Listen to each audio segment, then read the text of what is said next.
Your annual review was strong. Your boss said your strategic direction was solid, your team exceeded targets, and your leadership during the restructure was one of the reasons the department held together. That was 3 months ago. You barely remember it. But the one comment your peer made in a cross functional meeting last Tuesday, the one about your team's deliverables being a little behind the curve, you remembered every word. The tone, who was in the room, you've replayed it 14 times. That imbalance is quietly stealing your confidence, your willingness to be visible, and your ability to trust that you're doing as well as the evidence says. Today, we're talking about why negative feedback has a permanent address in your head while positive feedback barely gets a visit. Hello, welcome to Brains and Baubles Live. I'm Davina Dandridge. I'm not a licensed therapist or a counselor. I'm an emotional empowerment strategist, author, and professor.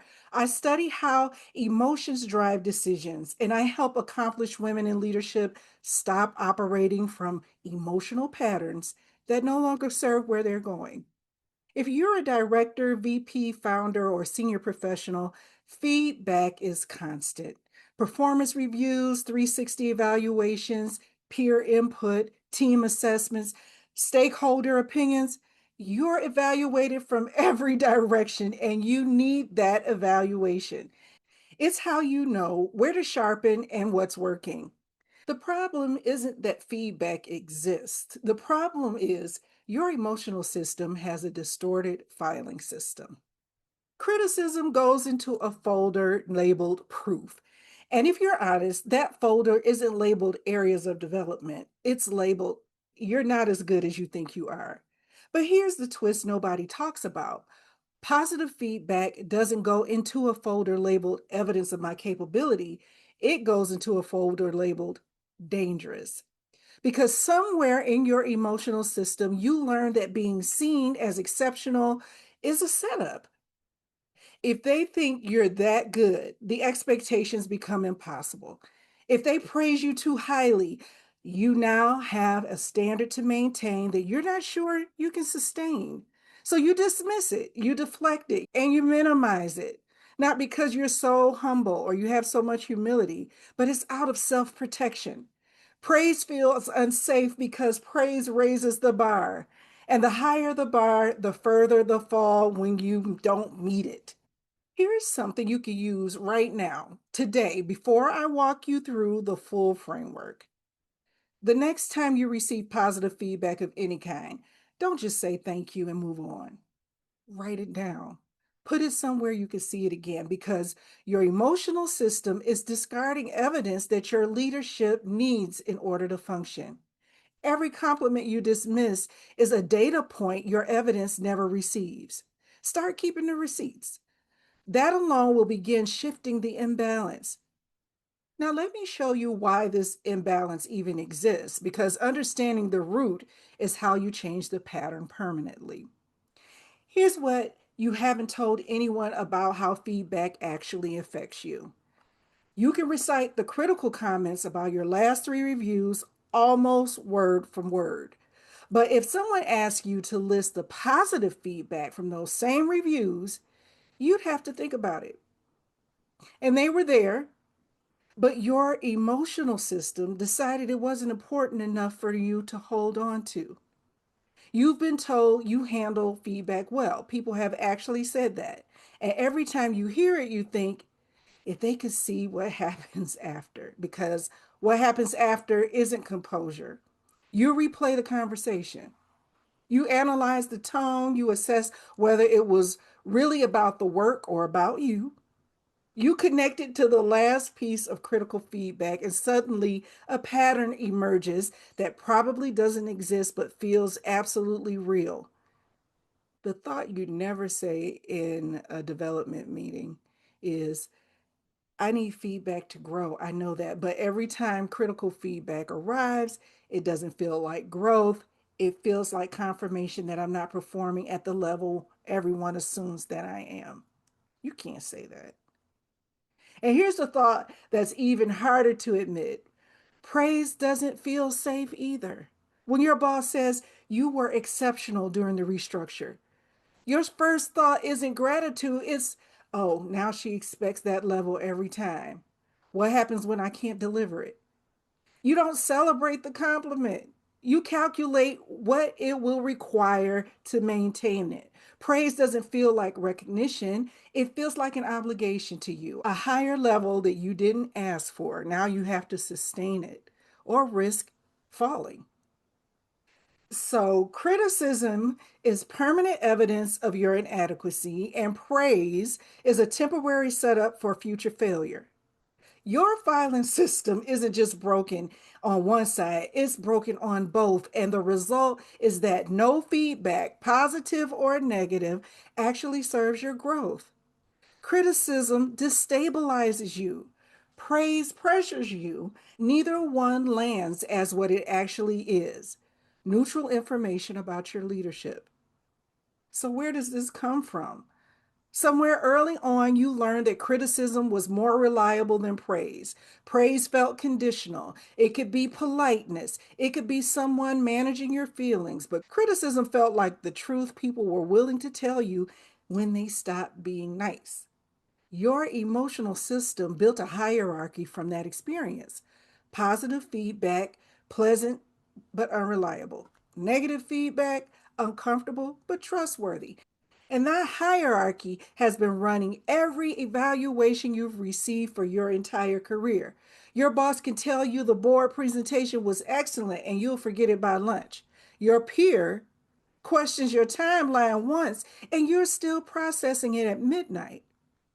Over time, this does do something to you that is hard to see from the outside. Your confidence stops being built on the full picture of your leadership, it gets built on the absence of criticism. A good week isn't a week where you led well. A good week is a week where nobody found anything wrong. That's exhausting, and that's not a good way to lead. Your emotions give criticism disproportionate weight. That weight shapes your thinking. If she said that about my team, what else is she thinking? See, that's the type of thinking that drives behavior. You over prepare, you tighten your grip on your team's output, you pull back from visibility. And that behavior creates an environment where you're leading from caution instead of confidence. Your emotions impact your thinking impacts your behavior, and your behavior creates your environment. Criticism is running that cycle. Your emotional system has been treating critical feedback as a character evaluation and positive feedback as a threat to sustainability. Both responses bypass the part of the process where you actually use the information. Criticism goes straight to identity, praise goes straight to pressure. Neither one stops at the place where a leader with emotional sophistication would hold it, and that is as data. What does this tell me? What do I do with it? So, your peer said the timeline is behind, is a project data point. It tells you where to adjust. Your leadership during the restructure was exceptional is also a data point. It tells you what's working and where your strengths were producing results. Neither one is a verdict. Neither one determines your worth. They both enter into a dashboard that helps you lead more strategically. The woman who can receive feedback, critical feedback that is, extract the operational insight and apply it without spiraling is powerful. But the woman who can also receive praise, accept it as accurate data, and use it to inform her confidence and her strategy, that woman is operating at a level most leaders never reach because she's not surviving the feedback. She's mining it, both sides, and then she's using it for her own intelligence. The work is training your emotional system to hold all feedback in the same category, information, and then deciding strategically what to do with it. The emotional sophistication map shows you where this filing system is distorted, which types of criticism trigger the identity spiral, which types of praise trigger the pressure response, which people and contexts activate each one. When you can see the full pattern, you can redesign it. Let me show you how to interrupt this in a moment. You've just received critical feedback, doesn't matter the format, meeting, email, review, one on one. Externally, you're composed. Internally, the temperature has changed. The tightness in your chest, the immediate impulse to assess how bad this is, the shift is your trigger. You pause. You don't have to respond immediately. That's a fair point. Let me sit with it. That sentence buys you time. And breathe. Name what you're really feeling. Not, oh, I'm fine with it. Say, is it fear that confirms something that you've been privately worried about? Is it the sting of being evaluated by someone whose opinion you've given more weight than your own? Is it anger because the feedback was public when it should have been private? Name it specifically. Because vague feelings produce spirals, specific feelings produce choices. Now ask, is this true? Does this one piece of feedback override the full body of your leadership? Does it cancel your last review? Does it erase what your team produced last quarter? What does the complete picture say? Is it helpful? Is the response forming in you right now going to make you a better leader or a more guarded one? The better leader takes the data and applies it. A more guarded leader takes the emotion and hides from future exposure. Which one are you producing right now? Is this timely? At this point in your career, is this the moment to let one comment restructure your confidence? Or is this the moment to receive the data, extract what's useful, and continue leading?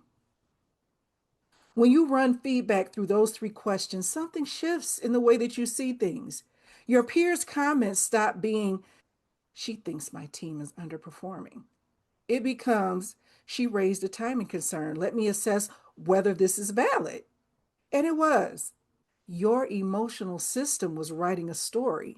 The self gut check stopped the story before it became your reality. Now, here's a part that most frameworks miss. You need to use the self gut check on positive feedback too. Your boss says your leadership during the restructure was exceptional, and your emotional system immediately converts that into pressure. Now I have to be exceptional every time. Mm-mm. Pause and breathe. Name what you're feeling. Is it the fear that this praise sets a standard that you can't sustain? Is it the belief that accepting this compliment as accurate makes the next failure more devastating? Then ask, is this true? Is it true that one strong performance means that you're now obligated to perform at that level without rest, without growth, or without a learning curve? Or is it possible that this praise is simply data confirming what's already working in your leadership? Is this helpful? Does converting praise into pressure make you a more effective leader, or does it rob you of the confidence that accurate, positive feedback is designed to build? Receive it, file it as evidence, and move on. The praise is not a contract, it's just confirmation. Now, here's something to add daily to your routine that fixes the filing system over time. Every evening, write down one piece of evidence that your leadership produced a positive outcome, a decision that moved a project forward, a conversation where your insight shifted a direction, or a moment where your team's performance reflected your leadership. This is your gratitude journal, not a wellness exercise, an evidence log. You're building a file that your emotional system currently doesn't maintain.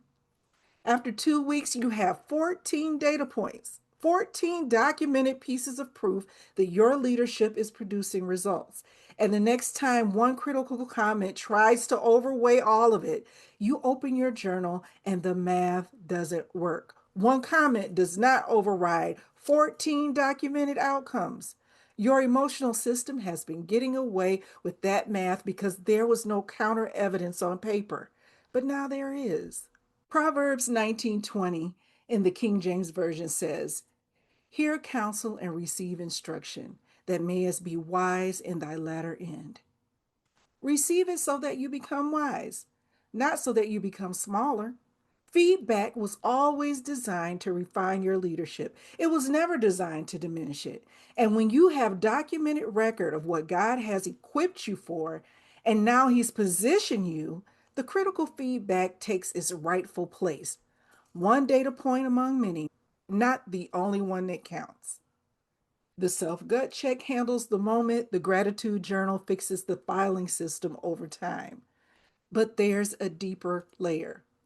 The reason that negative feedback has more power than positive evidence, and the reason praise feels like pressure instead of confirmation, aren't about the quarter's review. They're about a belief system that was built years ago.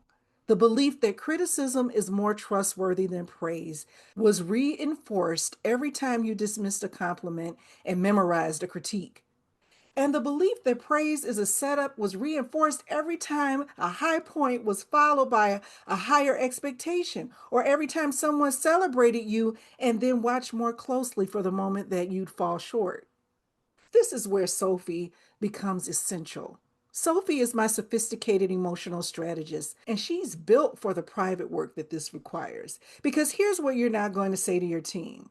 One comment from a peer in a meeting has been playing in my head for a week. And you're definitely not going to say, when my boss praises me, I don't feel proud, I feel trapped. You need to process both of those somewhere because unprocessed criticism accumulates and unprocessed praise distorts. Every piece of criticism you store without resolution stacks on the one before it, and every piece of praise you deflect without receiving it leaves a gap in your confidence that should be filled. SOPHI gives you space to trace both patterns back. Where did the belief that criticism is more reliable than praise originate? Where did you learn that being seen as exceptional was a threat instead of a gift? And what would it take to build a filing system where both positive and negative feedback land in the same place? The strategy folder. The self gut check interrupts the distortion in that moment. SOPHI helps you redesign the system so the distortion becomes less automatic over time. Let me show you what your leadership looks like when your filing system is redesigned and feedback, all of it, becomes strategy fuel. The first thing that changes is what happens after. You receive critical input in a meeting and you process it in the meeting. Not in the parking lot, not at midnight. You hear it, you assess it as useful, and you move on. The emotional aftershock that used to last days now lasts minutes because your system has learned that criticism is one data point, not the definitive one. But here's the transformation that surprises you. You receive praise, you actually take it in. Your boss says your strategic direction is strong, and instead of calculating the pressure, you file it as evidence. You let it inform your confidence. You let it remind you of what's working so you can do more of that intentionally. Praise stops being a threat and starts being a tool.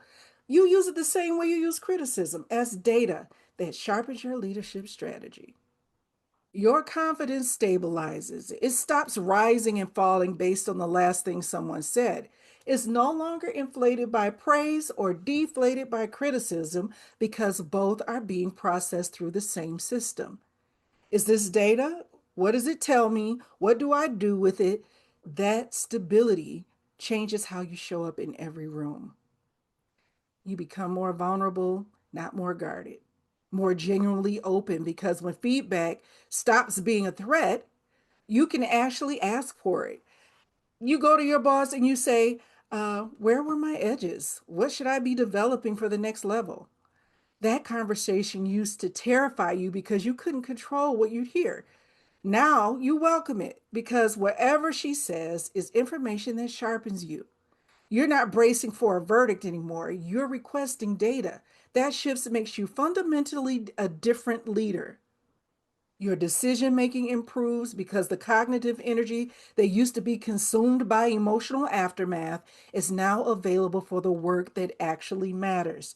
Strategic thinking, creative problem solving, vision, the leadership that moves your career forward instead of managing the emotional impact of the last evaluation. Beyond the office, you stop giving anyone's words disproportionate authority over your piece. When your husband offers a perspective, you hear a perspective. When a friend makes a comment, you assess it instead of absorbing it. You become a woman who receives input, keeps what's useful, and releases the rest without it touching how she sees herself. Your communication changes. You stop hedging your language to preemptively soften any potential criticism. You share ideas more freely because the possibility of someone disagreeing no longer feels like an existential threat. Your dreams, the one you've been sitting on because pursuing them would mean being evaluated in a new arena, start to feel possible again because the fear of feedback is no longer the reason you stay where it's safe. The teams and organizations you lead feel this directly. A leader who processes feedback cleanly creates a culture where evaluation is productive. Her team sees her model, what it looks like to receive critical input, apply it, and move forward without disruption. People offer honest assessments because they see that honesty is received and not punished. Innovation increases because the fear of being wrong loses its grip on the room. This transformation starts with the emotional sophistication map. It shows you where your filing system is distorted, where criticism gets stored as identity, and where praise gets converted into pressure, and where both bypass the strategy folder entirely. Once you see the pattern, you interrupt it with the self gut check. Process the roots through SOPHI and build the counter evidence with your gratitude journal until your emotional system treats all feedback the same way as data you mine for strategy. Here's what I'd like you to do this week. Start today with the tip I gave you at the top of this video. The next piece of positive feedback you receive, don't dismiss it. Write it down. Begin building the file your emotional system has been neglecting. The next time critical feedback arrives, use the self gut check. Ask, am I treating this as data or a verdict?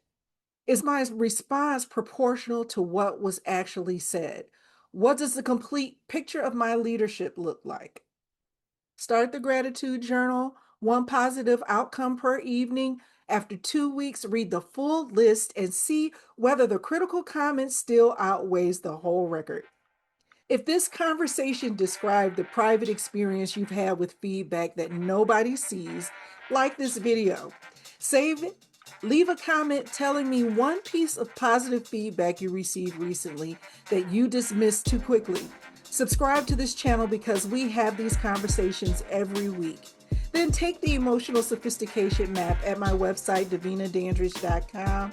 It shows you where your emotional system converts feedback into identity threats and where the filing error lives.